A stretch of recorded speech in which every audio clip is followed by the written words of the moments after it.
Salut, c'est Natacha. Je vous emmène à Port-de-Bouc où vient de se dérouler la 2e édition du festival Les Nouveaux Ateliers, organisé par le collectif d'artistes L'Armada et la mairie de Port-de-Bouc. Le street art embellit les murs de la ville et moi, j'adore filmer les artistes à l'œuvre. Allez, on y va? C'est parti!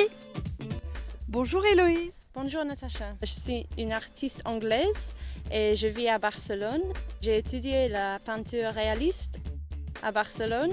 Donc après avoir étudié, j'ai commencé à faire du muralisme et de peindre dans grand format dans les espaces publics. Mon œuvre, Manière de ne pas voir, c'est 5 manières de ne pas voir, de couvrir les yeux et de choisir de ne pas voir. Je veux faire réfléchir sur les manières de ne pas voir figurativement, sur ce qu'on choisit de ne pas voir dans notre vie personnelle et aussi dans la société. Et je veux présenter ça, une œuvre qui fait réfléchir les gens et qui fait penser, qui est un peu poétique et pas trop facile à consommer rapidement. Bonjour, moi je suis Rouge Artelet. Bonjour, moi je suis Pollen. Alors moi je viens de Bordeaux, je suis artiste peintre en atelier et en extérieur, où je peins essentiellement des murs. Je travaille sur les murs en duo avec Pollen H, qui a été mon assistant et mon stagiaire, et depuis quelques années maintenant, on se met à peindre à 4 mains. Et ici, on a fait une fresque dont on n'est pas encore sûr du titre, qui tourne autour de notions d'amitié, de solidarité et de joie ou de soutien face à des situations qui peuvent être diverses. Enfin, ça, c'est des lectures ouvertes.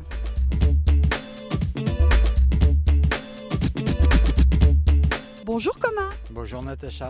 Voilà, je pratique le graffiti depuis 1987. Petit à petit, ma pratique a évolué d'un graffiti traditionnel pour aller vers des choses qui avaient aussi des accointances avec l'art contemporain, avec le graphisme, puis aussi avec une dimension politique qui n'est pas toujours lisible forcément au premier coup d'œil dans mon travail, mais qui pour moi est importante. Le travail que je réalise, en fait, il s'agit de photos que je fais depuis des années, de vitrines qui sont badigeonnées au blanc d'Espagne. Il s'agit de boutiques qui sont fermées. Il y a des mouvements de peinture qui m'intéressent beaucoup. J'ai trouvé un nom un peu pour ça. J'aime bien les peintures de crise.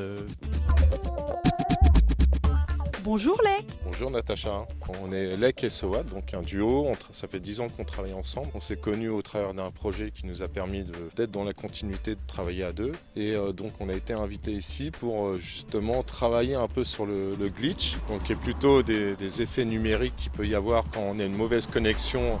On a voulu travailler avec ce type de couleurs, donc des couleurs très vidéo, donc un bleu, un rose, un blanc, un noir. Et on a voulu pixeliser un peu notre travail. D'habitude, on surligne un petit peu les écritures parce que Soad travaille l'écriture. Moi, je fais le travail de composition et c'est justement d'assembler un petit peu ces deux éléments qui sont un peu différents, comme dans un maillage où on travaille un tissu, où il pourrait y avoir justement une toile de fond, en tout cas une trame, et par-dessus, on rajoute un peu de l'écriture. Malheureusement, je n'ai pas pu filmer tous les artistes du festival. Il y en avait dans toute la ville. Voici par exemple une fresque joyeuse et colorée réalisée sur le mur d'une école par l'artiste Milka. Ou encore ce mur étonnant où les personnages semblent figés. L'artiste Helen Burr s'est inspirée d'une manifestation pacifique pour l'environnement qui a eu lieu au musée d'histoire naturelle de Londres. Je vous conseille vivement un petit tour dans cette ville pleine de belles surprises. Des visites guidées sont possibles pour les groupes sur réservation au Centre d'art Fernand Léger. Si vous préférez aller à votre rythme, un plan de la ville qui répertorie les œuvres est disponible sur le site du festival qui s'affiche en ce moment. De toute façon, comme d'habitude, je vous mets tous les liens en description de cette vidéo. Un grand merci aux artistes ainsi qu'à toute l'équipe du Centre d'art Fernand Léger. N'hésitez pas à me laisser un commentaire et à vous abonner pour ne pas rater les nouvelles vidéos.